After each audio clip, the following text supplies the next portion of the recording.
would like to invite Tal Shalev to the stage, and she will interview the Minister of Justice, MK Ayelet.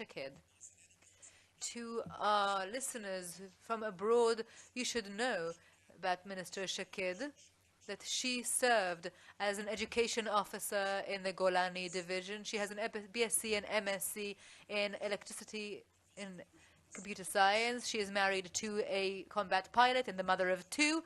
And during her term in office as the Minister of Justice, she has appointed 200 judges. 2 of them are Ethiopian women for the first time in the history of the State of Israel. She also historically appointed 4 judges to the Supreme Court, and she is a member of the Committee for appointing religious judges and has appointed a female judge for the Sharia court. So, Minister Shaked.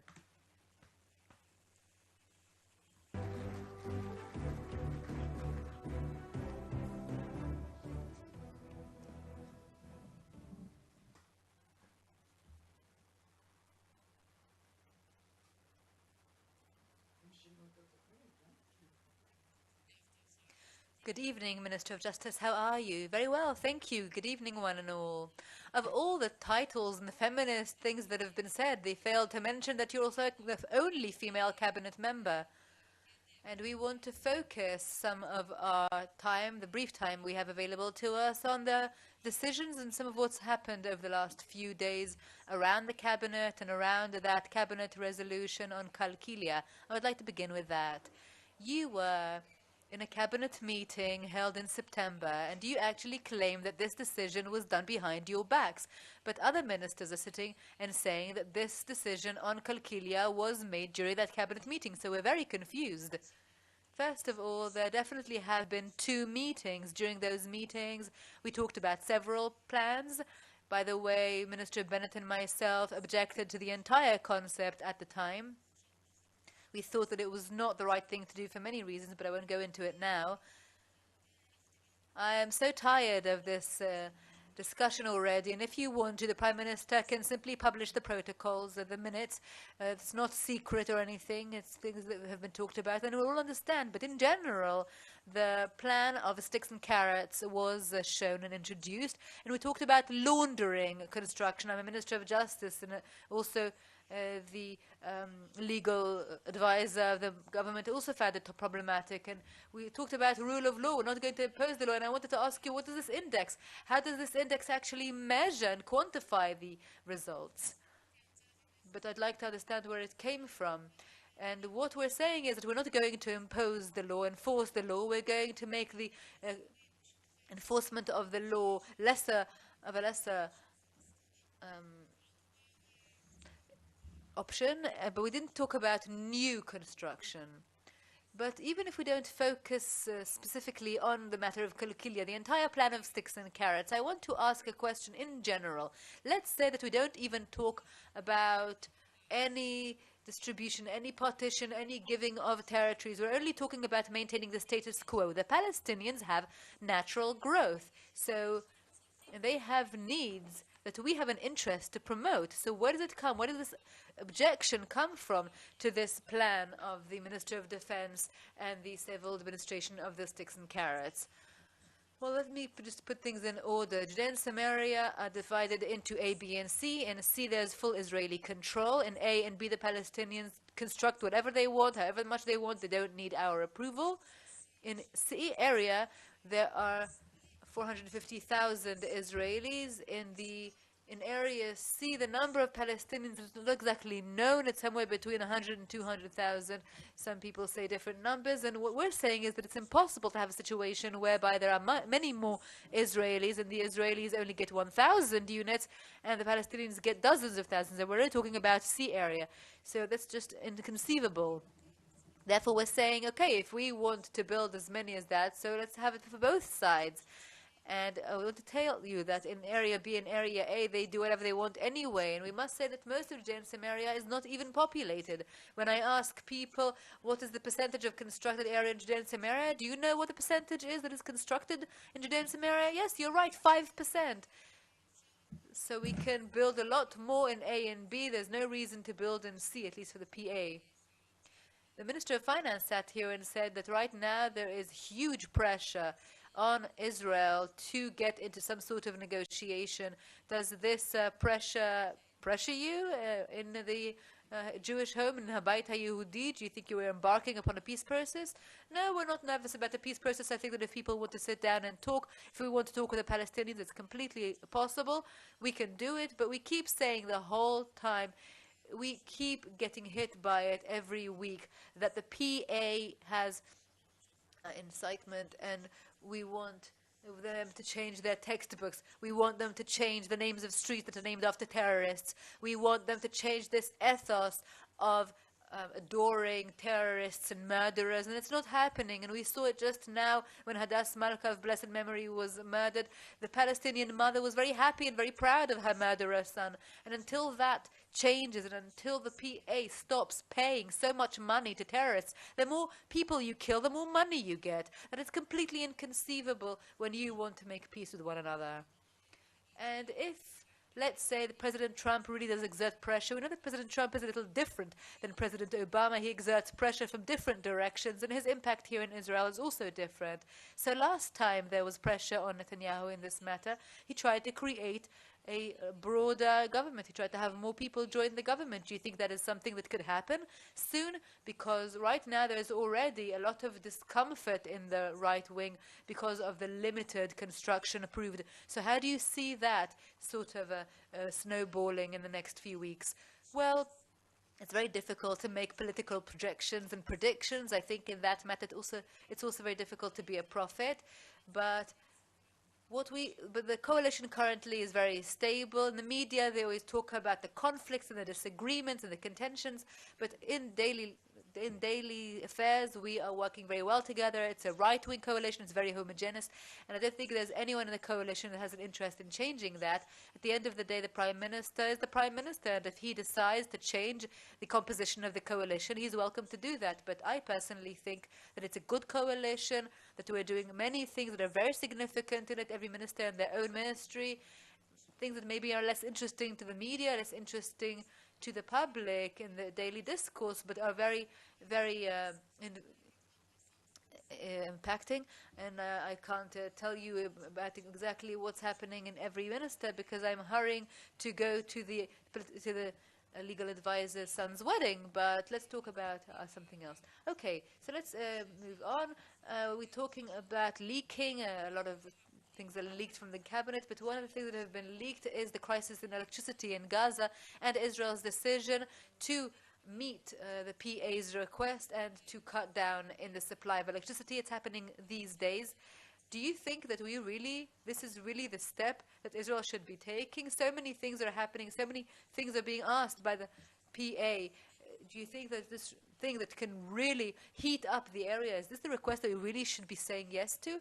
I think that in the Herzliya conference, Sharon announced the disengagement. So we have disengaged from Gaza, but we haven't really disconnected from it because we continue to supply many other things to Gaza as well, inter alia electricity. If it were up to the state of Israel, we'd be willing to provide them with a lot more than 4 hours of electricity, which is what they're getting. But all the blame should be addressed to the PA and Hamas. We have deteriorated the situation right now because of a political debate between the PA and Hamas, and we must know that Hamas has a lot of money. They are collecting dozens, hundreds of millions of shekels from the passengers. They can pay for their own electricity. We shouldn't be a tool in their political struggle and their balance of power. We should be a pawn in this game, and I think that the Palestinian public should do well, both in Judea and Samaria and in Gaza, if they were to apply pressure to their leadership to pay for electricity and to provide electricity for the Palestinians and the people of Gaza. We'd be very happy if the people of Gaza were to have electricity, but we don't think it's our problem. We don't think that we should be the ones financing it. It's an internal Palestinian affair, and I think that the international community should do well if it were to exert pressure on Abu Mazen to solve this crisis. We shouldn't be putting our hands in our own pockets in this matter. Well, you touched upon the matter of the disengagement and the fact that Israel has never really disconnected fully from Gaza. So how do you see the end game of what's happening in Gaza? I mean, perhaps we should be disconnected from them finally, ultimately, to have no connection, or perhaps the other way around. We should go according to other versions, to go for a conflict, to take over the Gaza Strip and to give it back to the Palestinian Authority. Well, we of course would have been very happy if we were able to completely disconnect from the Gaza Strip. There's a very nice idea raised by Minister Israel Katz. He talks about it a lot, about the artificial island. It's an idea that receives a wide consensus in the cabinet. Many ministers agree to it. Well, the Minister of Defense disagreed. Yes, but I'm talking about the idea in general, not about a certain minister or another. It's a good idea, but we must remember that in Gaza we have a terrorist organization that is ruling it, and this organization has in its hands bodies of our soldiers, of our citizens, Hadar Goldin and Oron Shaul and Avera Mengistu, and we certainly will not embark upon any such big grandiose project as long as they still have the bodies of our soldiers and citizens. And so we must know that this government and also the former government have changed this view of the abductions. You know that Hamas also always saw kidnapping as an asset, but we want to change this equation. We want Hamas to view this as a burden, these abductions. The state of Israel has really gone down, has deteriorated in this area. In 1968, perhaps there are people in the audience who still remember, an El Al plane was hijacked to Algiers, and 24 female terrorists who did not did not have blood on their hands were released. And in 2000, we paid the same price for just a videotape of Gilad Shalit. Of course, over the years, there have been many deals that were really scandalous, the Jibril and Shalit deals, and this government will not go into this anymore. In recent years, we have managed to change the equation, whether it's having the Shalit ones released who have returned to terror back behind bars,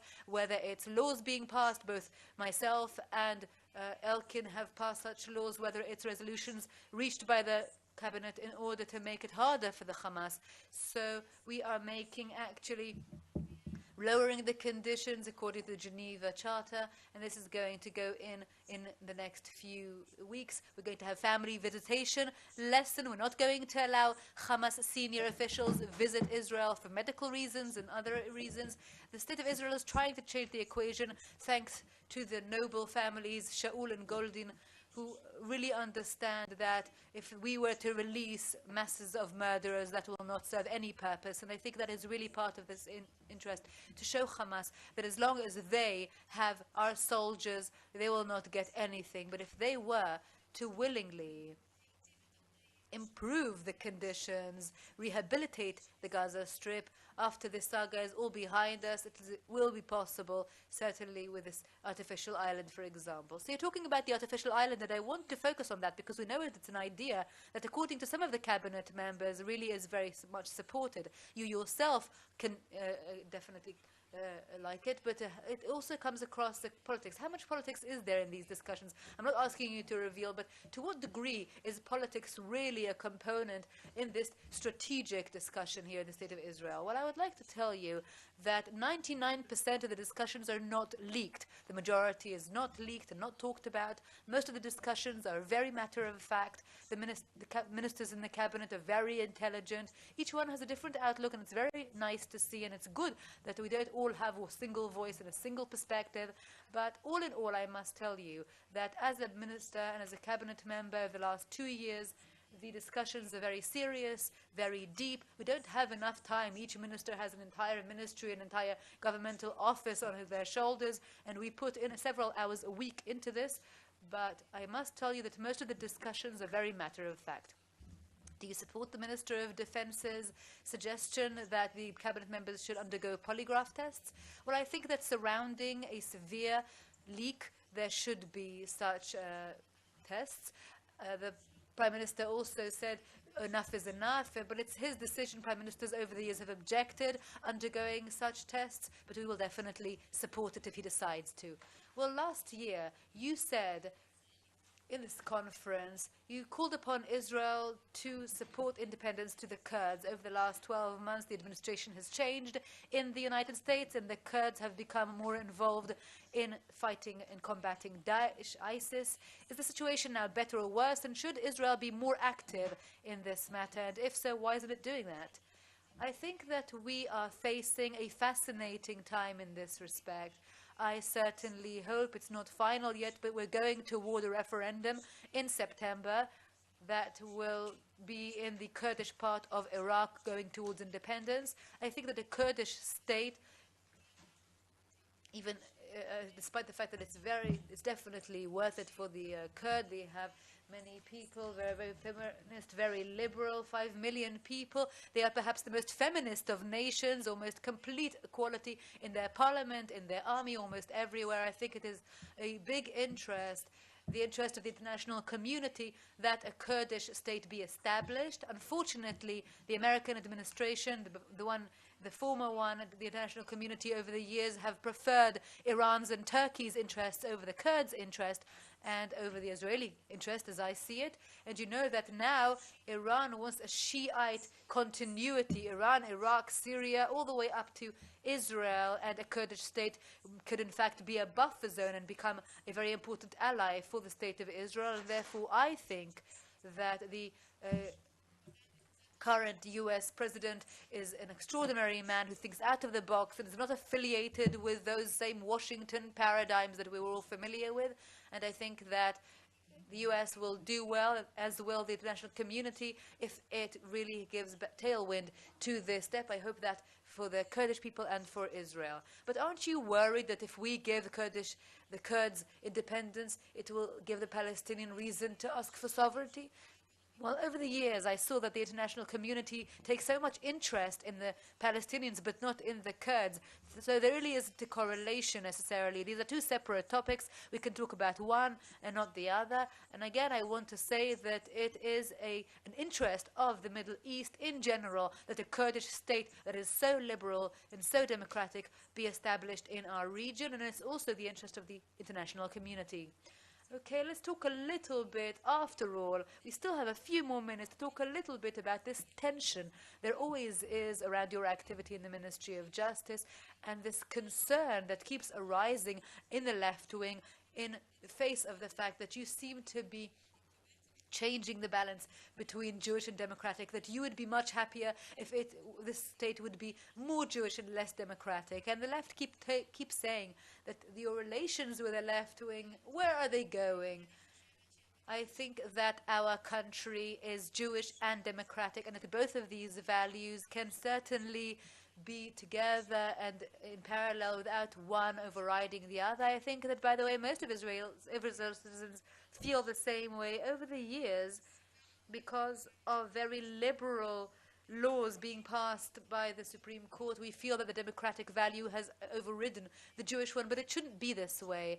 I think that in places where there is some form of contradiction, it can definitely be resolved. I don't know if you know, but the Declaration of Independence, if you've read it, knows that Israel as a Jewish state is mentioned there a lot, and the word democratic is not mentioned there. But right now it is clear these days that we need to have two very stable legs or foundations, that the state is both democratic and stable and Jewish and stable. And Israel is one of the 21 countries that are part of a very exclusive club that were established as democracies. I think that we have a very strong democratic tradition. We have a judicial system that is very strong and independent.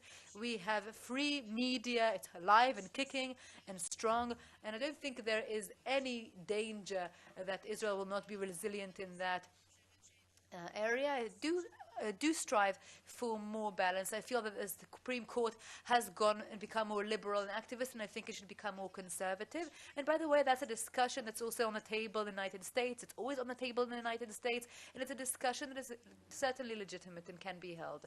Okay, we must wrap up, but I have one last question because we began with feminism, so let's end with feminism. You are a Minister of Justice. You are the only female member of cabinet. We know that you've already said that perhaps someday you might inevitably want to be Prime Minister, but what's the next step? Perhaps you want the defense portfolio or the Foreign Affairs Ministry or something like that. What is your next step? I must say that I'm completely in love with my office. It's a world in and of itself. It's a microcosmos. Microcosm really is so strong in a staff office. So if you ask me, I'm now hopeful that I have at least 2 years in this office, if not more. Okay, thank you very much. Thank you.